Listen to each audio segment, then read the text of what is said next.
gracias por la presencia de tu Espíritu Santo en este lugar, por la palabra que podemos leer, por la gracia que hemos recibido por parte del Salvador, por la presencia de tu pueblo en esta comunión de creyentes, de santos. Señor, ministranos.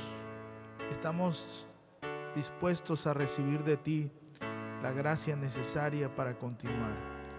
Señor, nuestra alabanza es hacia ti, pero en este momento nuestros oídos están listos y nuestro corazón como buena tierra para recibir lo mejor que tú tienes para darnos. Señor, deseamos conocerte cada día y ser fortalecidos por tu gracia. En el nombre de Jesús, amén. Pueden ocupar sus lugares. ¿Cuántos alaban al Señor?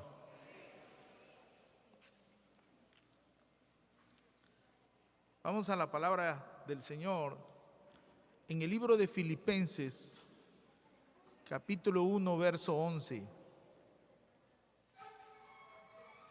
Qué maravilloso es tener este tiempo de ser edificados en la palabra de Dios. Filipenses capítulo 1, verso 11. Estaremos estudiando del verso 9, el verso 10 y el verso 11, pero quiero usar la primera parte del verso 11 que dice: llenos de frutos de justicia. ¿Está conmigo ahí? Llenos de frutos de justicia. Y continúa el pasaje lo siguiente: que son por medio de Jesucristo para gloria y alabanza de Dios. Llenos de frutos de justicia. Tenemos que tener abundante cosecha de la presencia, de la gracia del Señor.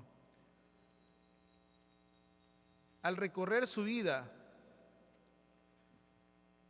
desde el día que conoció al Señor hasta el día de hoy, ¿qué ha pasado en usted? ¿Qué ha sucedido en su vida? ¿Qué ha sucedido en su familia?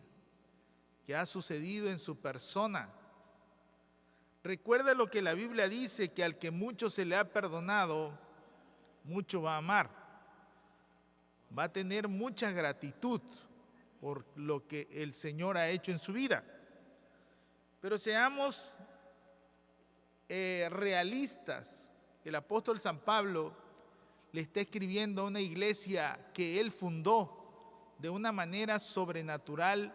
El Señor le dio la dirección de ir a Filipos, a la parte de Macedonia, en la parte de Grecia, comenzar la obra evangelizadora en Europa, cuando el pensamiento de Pablo es: yo voy a Asia. Y en varias ocasiones, en el capítulo 16 del libro de Hechos, vemos el evento cuando entran a Filipos y cómo el Señor obró poderosamente respaldando al apóstol San Pablo. Aunque aquella ciudad estaba cerrada para el evangelio, el Señor tocó el corazón de una mujer importante, empresaria, y que cuando recibe al Señor le dice: es necesario que entres a mi casa, que poses ahí, y le da un lugar. Pero sucede algo también especial en aquella ciudad. Una mujer que tenía espíritu de adivinación, demoníaco, todas las veces que lo veía decía: este es un siervo de Dios, este es un enviado del cielo, este trae el mensaje de verdad. O vamos a más allá, dice: este es un iluminado, alguien especial. Amén. Y Pablo dice que iba a la oración y eso a él lo inquietó, porque toda persona debe ser inquietada cuando el diablo está hablando. Si nosotros no nos inquietamos cuando las cosas están pasando y Satanás se está moviendo, pues ¿qué clase de creyentes somos? ¿Cuántos dicen amén? Nuestro corazón debe ser enternecido, ¿verdad? Buscar a Dios y rendir nuestro corazón cuando vemos la situación en el entorno que está bajo ese dominio de culto a las tinieblas, a la maldad. Nuestro corazón debe ser desafiado. Y Pablo, lleno de autoridad, reprende ese espíritu inmundo y aquella mujer es libre. Y eso le trae una consecuencia, que lo meten a la cárcel porque había terminado con un negocio.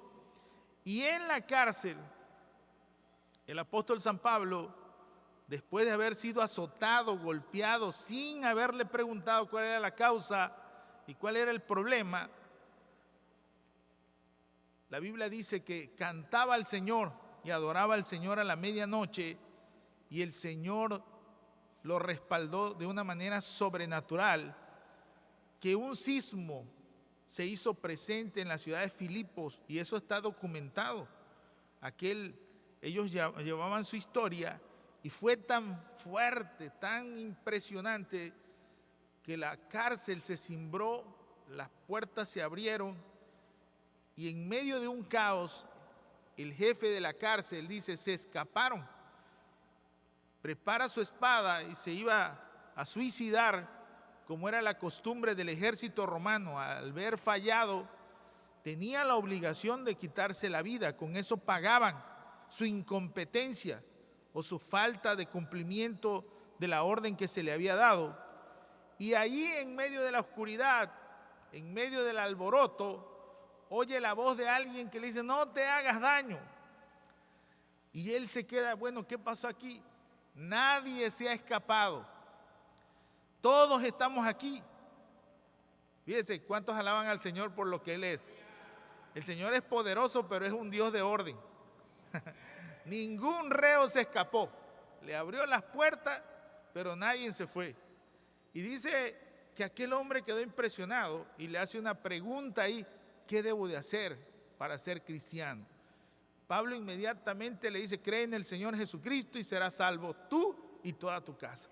La historia cambia radicalmente, y ahí es la primera familia, un hogar de esa parte. Aunque él era romano, podríamos decir, trabajaba para el gobierno romano, encargado de la autoridad, él conoce al Señor, se entrega. Qué bonito es entregar la vida al Señor. Qué bonito es ver y qué maravilloso es ver un hogar transformado. Por eso una de las estrategias de la evangelización es: gane hogares,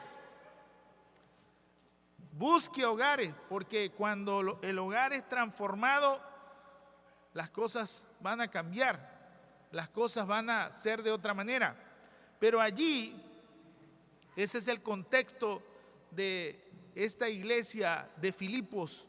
Pablo después les escribiría desde la cárcel, por ahí por el año 62, una carta con un tono amigable, un tono de compañerismo, un tono de agradecimiento. O sea, había una comunión muy fraternal entre el apóstol San Pablo y la iglesia de Filipos. Aquellos hermanos habían conocido al apóstol Pablo y él también tenía un gran cariño por ellos. Pero allí, una de las recomendaciones que le da Pablo a ellos es que sean llenos de frutos de justicia. O sea, que tengan una abundante cosecha de la vida cristiana. Pablo en otra ocasión diría que se recibe lo espiritual, pero se cosecha lo material. O sea, usted viene aquí a la casa del Señor a orar, a cantar, a escuchar la palabra de Dios, a estar en comunión con otros creyentes, interactuar, ver la situación de otros creyentes, pero eso debe de producir en usted algo que se convierta en tangible. No se puede quedar en lo espiritual. No somos como algunas religiones que quieren alcanzar la perfección espiritual. Quiero alcanzar mi nirvana, ¿verdad? El bien y el mal, y con que yo lo conozca, yo estoy bien. No, ando flotando.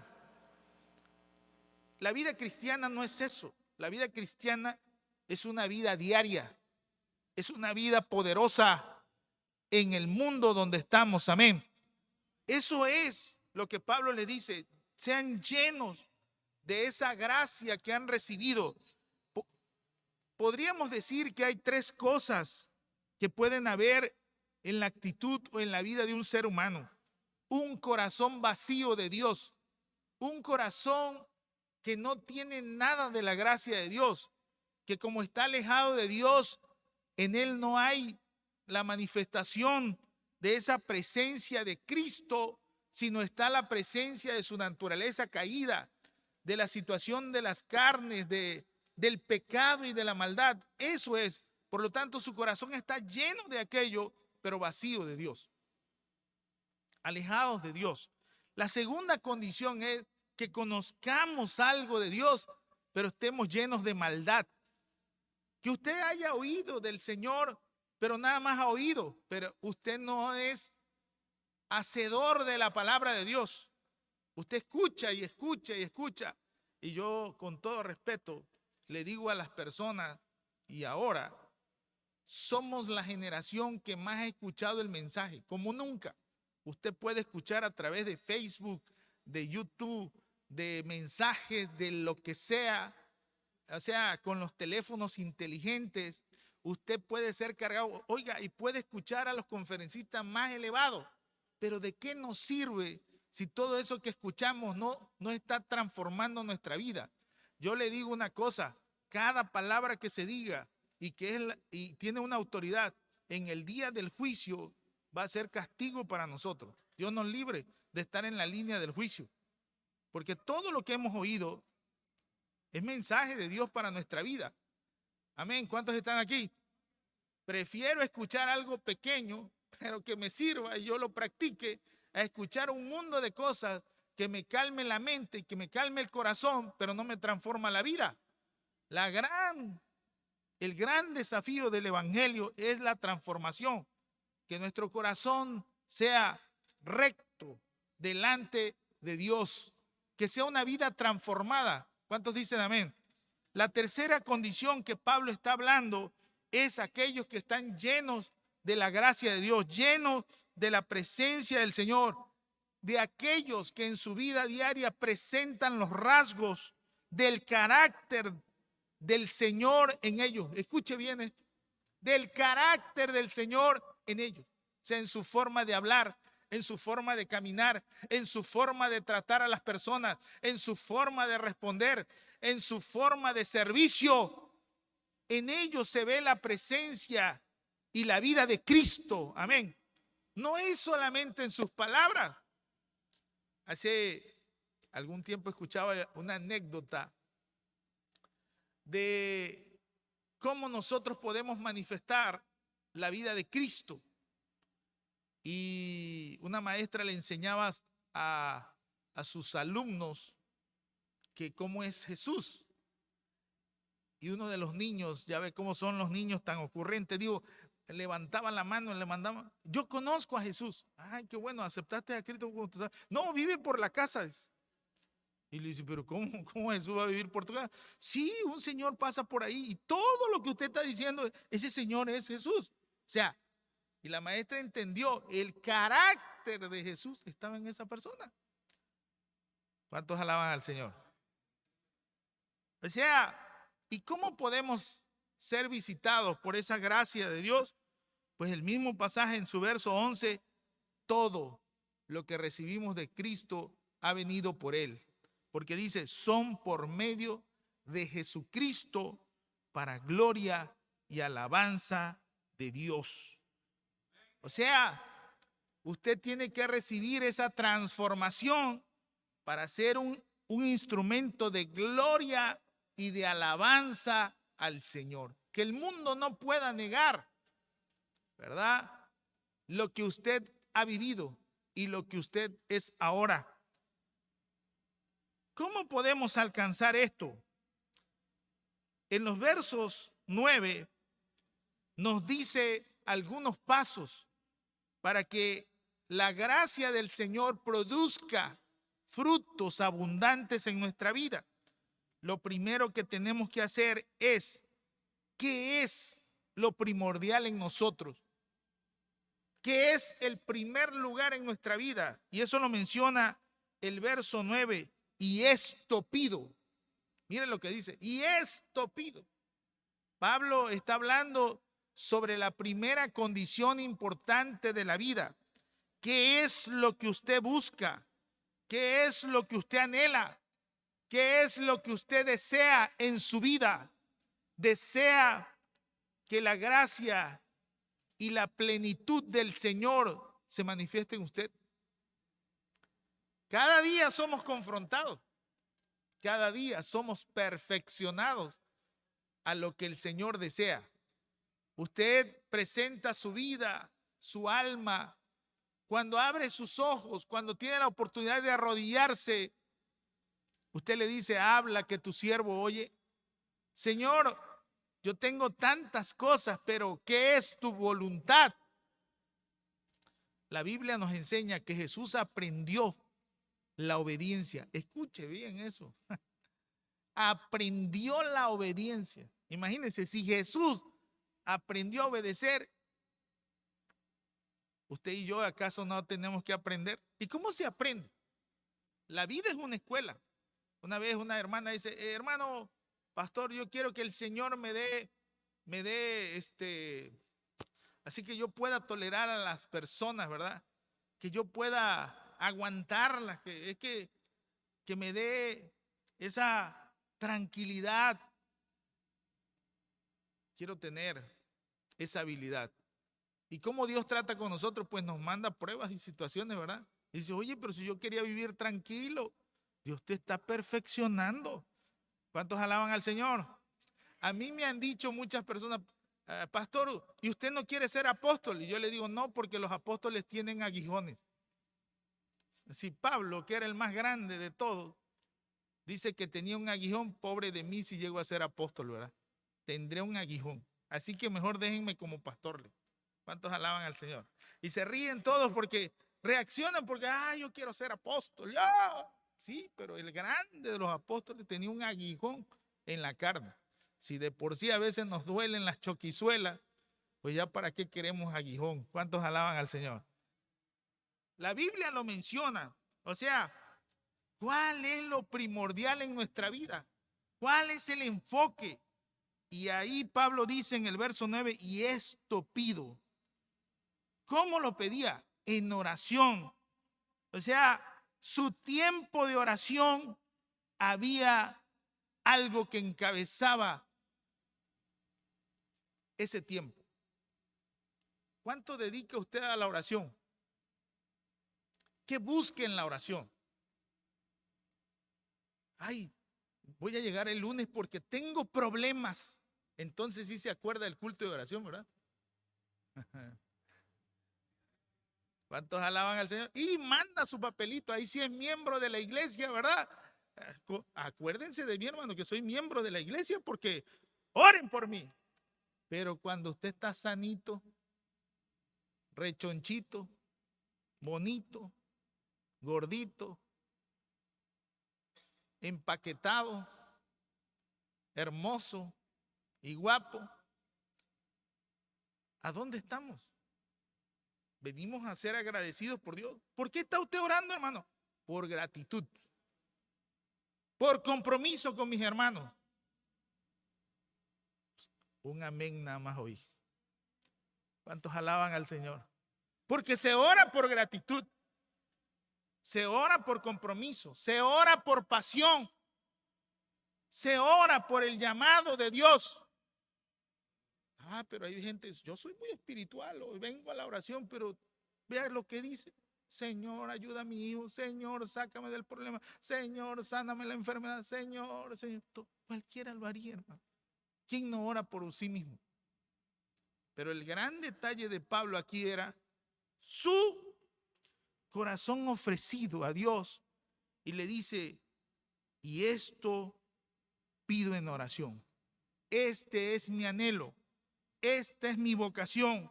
Este es mi propósito. ¿Acaso Pablo no tenía problemas, no tenía desafíos? ¿Acaso no tenía necesidades? ¿Acaso no se enfermaba? Él tuvo que escribir una carta en una defensa. Dice, ¿acaso yo no me enfermo? ¿Acaso yo no tengo problemas? ¿Acaso yo no tengo necesidades? ¿Acaso las cosas que me suceden no se vienen como una carga sobre mí? O sea, si yo me pusiera a orar por lo que me viene, olvídense de ustedes. ¿Cuántos alaban al Señor? Pero dice, pero porque la gracia de Dios se ha manifestado en mí, todo lo puedo en Cristo que me fortalece. Amén. Mire, la segunda condición del apóstol San Pablo es, ¿cuál era su propósito? Había ordenado sus prioridades y él quería manifestar la gracia de Dios en él. Y por eso en la segunda condición, ¿cuál era su propósito de oración?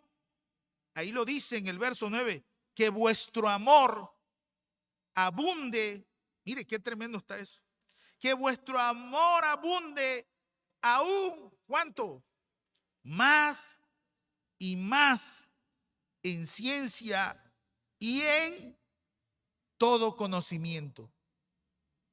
El propósito de la oración de Pablo sobre aquellos creyentes que estaban en su corazón era que fueran creciendo, que rebosaran. Mire, ¿cuántos de ustedes van a la gasolinera y les gusta echar nada más para de aguante? Pues ni modo, está muy cara y aunque sea 5 litros, y usted se pasa la vida de 5 litros, 5 litros. ¿Cuántas veces tiene que ir a la gasolinería? Muchas. Pero si usted dice, bueno, póngamele tanque lleno, ¿verdad? Porque tengo que avanzar.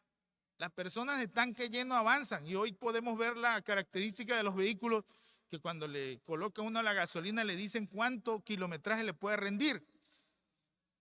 ¿Cuánto quiere usted avanzar en la vida cristiana? ¿Cuánto quiere usted recorrer? Por eso el apóstol San Pablo dice, rebosen, crezcan. ¿Cuántos alaban al Señor? No sé, hace años cuando los vehículos eran de carburador, muchos traían su botecito de gasolina y le decían, ¿cómo le decían a eso? Un gallito, para que despierte. ¿Cuántos necesitan un gallito para despertar en la vida cristiana?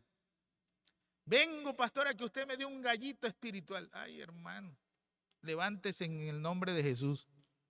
Camine. ¿Cuántos alaban al Señor? ¿Cuántos pueden glorificar a Cristo? Mire, hermano, le voy a decir algo. La vida de Cristo está en usted. La presencia del Señor está en usted. Y mire lo que dice, crezcan, que vuestro amor abunde aún más y más. Parece redundante eso, que abunde y dice, y aún más y más. Significa, siga creciendo de forma continua. No hay otro, escuche bien, en la vida cristiana no hay otro parámetro más el crecimiento. Amén. O sea, no hay otro parámetro que te pueda medir más creciendo en la gracia, creciendo en el poder del Espíritu Santo, creciendo en la obra de Dios. O sea, la Biblia habla de crecimiento, de crecimiento. El estancamiento no es de Dios. Y Dios espera nuestra perseverancia hasta el final. No hay otro camino ni otro proceso. Todo lo que venga a nuestra vida es parte de un proceso que nos ayuda para el crecimiento en nuestra comunión con Dios. Por eso el apóstol San Pablo dice, el fin de mi oración es que ustedes tengan ciencia, o sea, tengan discernimiento de las cosas espirituales, tengan discernimiento del tiempo en que estamos viviendo, abran sus ojos de los desafíos espirituales que estamos enfrentando. ¿Cuántos alaban al Señor? Y puedan tener el conocimiento o la capacidad para responder a esos desafíos. ¿Usted tiene la capacidad espiritual de lo que está pasando en su familia? Pero y aunque lo tuviéramos, tenemos la respuesta espiritual para dar a nuestra familia. Hace unos días hubo una celebración aquí y me preocupó. Y mi corazón dijo, Señor, ¿cómo puede ser nuestra ciudad entregada a esta situación? Tenemos que tener una respuesta bajo la autoridad del Señor cuando comprendemos el ambiente espiritual y tener esa capacidad de Dios desde lo más profundo de nuestro corazón. Nuestro espíritu debe de tener un ardiente deseo de servir a Dios, pero de entregar frutos para Dios. Amén. No solamente es que tengamos, ahí está el diablo. No, es sacar fuera el diablo. El Señor no nos mandó a decir que ahí está el diablo.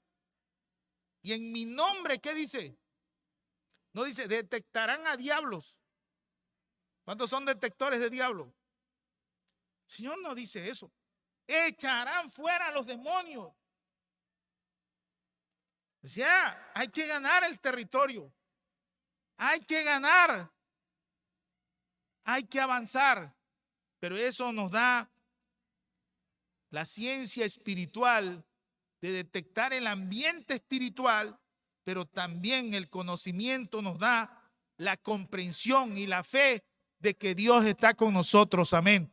¿Y qué es lo que Dios nos ha mandado a hacer? ¿Qué es lo que Dios nos ha mandado a hacer? Y por lo tanto tomar nuestras posiciones, nuestro lugar en la obra de Dios. ¿Cuál es su lugar en la obra de Dios? ¿Usted conoce por qué está aquí? ¿Usted conoce por qué Dios lo trajo a este lugar? ¿Por qué Dios lo ganó? ¿Por qué Dios lo salvó? ¿Cuál es su propósito de estar en este lugar? Y en la tercera condición de lo que Pablo enseña sobre estar llenos de la gracia de Dios es lo que dice el verso 10 en su primera parte. ¿Para qué? O sea, ¿cuál es esa palabra para qué? Y por lo que sigue, mire lo que dice, para que aprobéis que lo mejor, a fin, para que aprobéis lo mejor. Esas primeras letras, ¿para qué? Está hablando de la conducta del creyente. ¿Qué es lo que reflejamos ante nuestros amigos? ¿Qué es lo que reflejamos ante nuestros familiares? ¿Qué es lo que reflejamos ante los hermanos de la iglesia? La conducta. ¿Cuántos están aquí? ¿Cómo me conduzco? Fíjese. Y Pablo le dijo a Timoteo también para que sepas cómo conducirte. ¿En dónde? En la casa del Señor. O sea, para que sepas cuál es tu conducta. A veces nosotros, no, si yo canto, pastor, yo alabo al Señor, si yo le apoyo. No es que me apoye. ¿Cuál es tu conducta? Porque en la conducta se ve reflejada la gracia de Dios. ¿Cuántos dicen amén? El Señor me transformó. ¿Cuántos pueden decir que el Señor le transformó? Que le dio una vida nueva y sigue transformando mi vida cada día. La conducta es la parte importante que aprueba nuestra vida y nuestra comunión con Dios. ¿Se acuerdan cuando el Señor fue bautizado en el río Jordán? ¿Qué dice los cielos? Cuando Él desciende del agua, que dice, este es mi Hijo amado, en Él tengo complacencia, a Él oíd. O sea, la conducta, lo que hizo el Señor, le abrió las puertas de los cielos. La conducta y la forma que representamos al Señor aquí en la tierra nos abre el respaldo del cielo. ¿Cuántos alaban al Señor? Por eso podemos ver que en esa vida, en cada paso que damos, tenemos que discernir para bien y de forma clara la diferencia entre lo malo y lo bueno, entre lo justo y lo injusto, entre lo santo y entre lo profano. Usted sabe que hay un momento donde lo santo y lo profano pueden estar en una línea tan tan fácil de confundirse. Amén. Y a veces la gente dice, no, si esto no está mal. Está re mal. No está mal, está re mal. Pero como hay una confusión y se ha perdido la visión, que es lo santo y lo profano, no se tiene la visión. Hay cosas que son profanas y las tomamos como santas, y hay cosas que son santas y las tomamos como profanas, y se hace una rebatinga, ¿verdad? Y hay gente que son hasta expertos en la Biblia, ¿verdad? No, usted haga esto, si total. Pero las consecuencias, si es que no es lo que está diciendo, ¿cuáles son las consecuencias que está viviendo? Amén. Cuando uno ve las consecuencias, muerte espiritual, problemas en la familia, situaciones y ataques de maldad, y dice, bueno, ¿y cómo va a estar bueno eso? Nuestra conducta es importante. Debemos de aprobar lo correcto, lo que mejor nos conviene. Así está diciendo la Biblia. La vida está llena de aprobaciones. Amén. Cuidado con echarle la culpa al diablo. Todo mundo hoy te hicieron mal de ojo.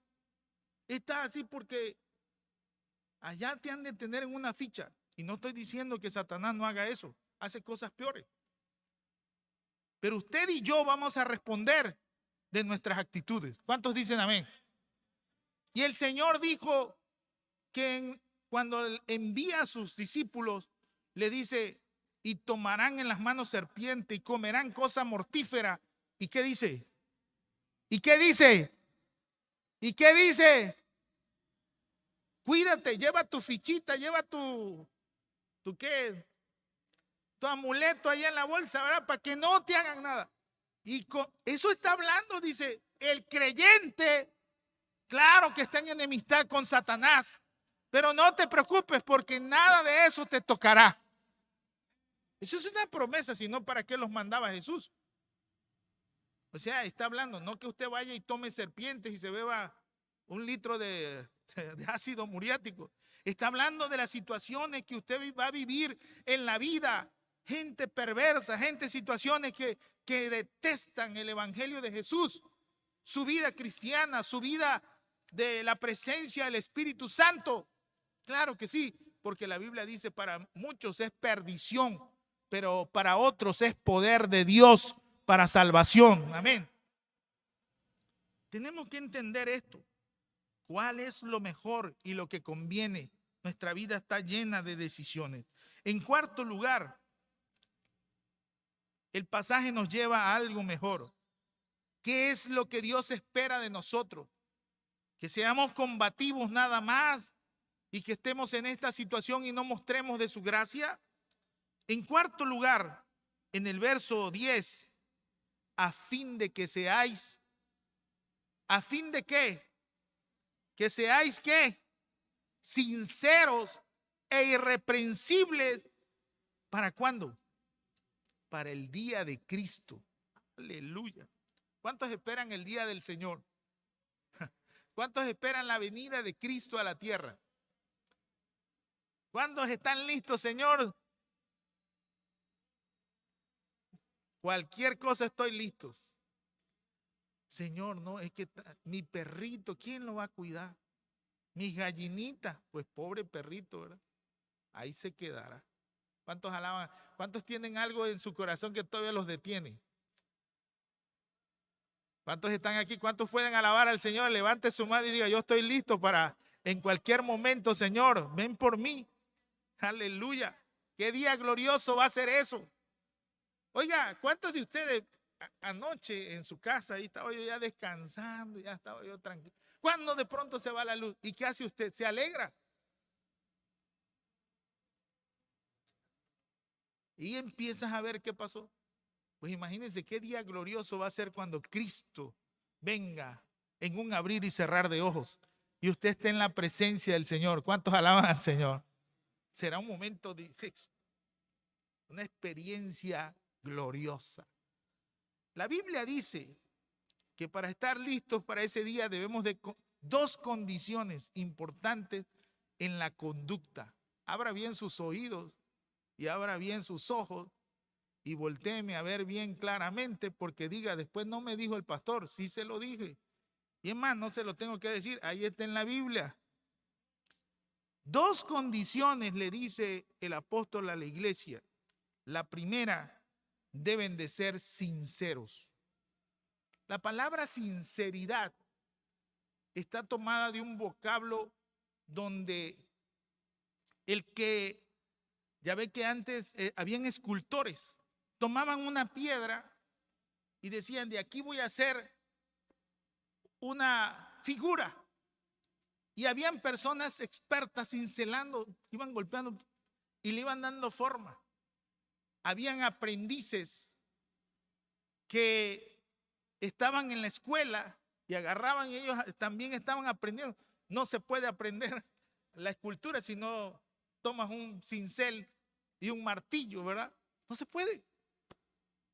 Y dice que los aprendices estaban, pero de pronto en un golpe se les iba muy fuerte y ¡pam!, descascaraban la piedra, el mármol o aquella roca, y le decía el maestro, no, ahí vas a aprender. O sea, tenían que ver la intensidad del golpe, cómo lo iban a colocar, pero para animarlos, ponle cera, o sea, que no se viera el detalle. Amén. A veces se le pasaba el golpe y abría, quitaba, pero bretaba y la figura ya no se veía bien. Los expertos que cincelaban eran tremendamente cuidadosos, daban el golpe certero para que la piedra no se abriera, no sufriera daño. Pero los aprendices pues estaban en aprendizaje y le decía, no se preocupen, pónganle cera. Entonces exhibían sus esculturas perfectas, pero ¿con qué? Con cera. O sea, los detalles de su falta de pericia lo cubrían con cera. Y el Señor dice, en la vida cristiana no se pueden cubrir las faltas. ¿Qué dice la palabra de Dios? El que encubre su pecado no prosperará. Pero el que confiesa, ¿qué dice? Alcanzará misericordia. ¿Cuántos alaban al Señor? Dios no quiere que usted se esté justificando. Dios quiere que usted sea limpio por dentro y tenga la gracia de Dios adentro de su vida. ¿Cuántos alaban al Señor? Lo segundo, sea irreprensible. La palabra irreprensible la usaban, por ejemplo, si alguien iba a pedir prestado en el antiguo imperio, en la plaza colgaban una lista de todos los deudores. Y entonces antes de prestarte decían, ¿qué creen que decían? Mandaban a su niño, al criado, el prestamista o el que te iba a dar lo económico, ve y cheque en la plaza a ver si no aparece su nombre en la lista. Te puedo preguntar, hoy te puede ver la gente aquí, pero ¿qué dicen tus amigos de ti? Puedo ir a la plaza, puedo ir a la escuela, puedo ir a tu trabajo y decir, hermano, la hermana llega. ¿Qué hermana? ¿A poco es cristiana?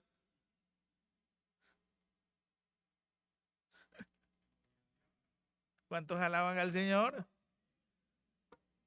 Hasta ahorita nos estamos enterando. O sea, ¿qué dicen de ti? O sea, no es que te veamos aquí y que me vean a mí, wow, y el pastor, qué ángel es, y vemos una aureola de luz. No. ¿Qué dice mi esposa? ¿Qué dicen mis hijas? ¿Qué dice mi madre? ¿Qué dicen aquellos que me conocen?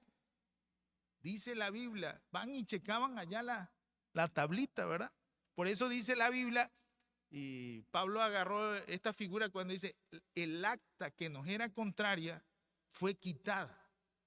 O sea, aquello que nos acusaba en la plaza, cuando venimos a Cristo, el Señor nos los perdona, pero nos da una nueva vida para que nuestro nombre ya no esté ahí, sino esté en otra lista de buenas obras y de buenas actitudes. ¿Cuántos dicen amén? O sea, nadie debe de reprocharte tu caminar. Nadie debe de ser tropiezo. Usted debe de caminar y transitar en la vida cristiana viendo hacia adelante y glorificando al Señor. Que no ofenda nada a Dios. Oiga, ¿yo cómo voy a ofender? ¿Cómo voy a hacer esto si esto ofende a Dios? ¿Se acuerdan que eso es lo que dijo José? Cuando aquella mujer lo agarró, lo atrapó y dice, no hay nadie, nadie te va a ver, no hay nadie, a todos los saqué de aquí. Pero ¿qué dijo? Pero ¿cómo? Esto ofende a Dios. ¿Cómo voy a ofender yo a Dios? Aunque no me vea nadie. ¿Cuántos alaban al Señor? Usted tiene que vivir una vida irreprensible. ¿Por qué? Porque el día del Señor se acerca. La gran prueba de los frutos de la gracia de Dios en nosotros va a ser el día del Señor, el día que Cristo venga, el día que el Señor regrese por su iglesia. Usted sabrá y todos sabrán. Imagínense que ese día, cuando Cristo venga, usted viene a la iglesia, está aquí en la iglesia y de pronto sus hijos le ven que no se fue usted.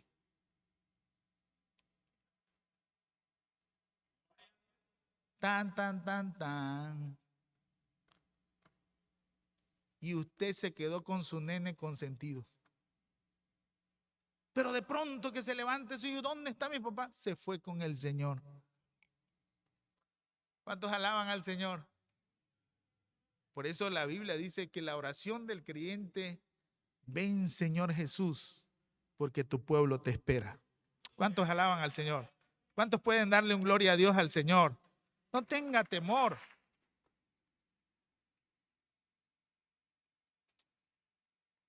Oramos al Señor. Padre, te damos gracias por tu palabra, llena de abundante gracia para nuestra vida. Señor, deseamos estar listos y preparados para el día de tu venida. Señor, trabaja en nuestra vida cada día.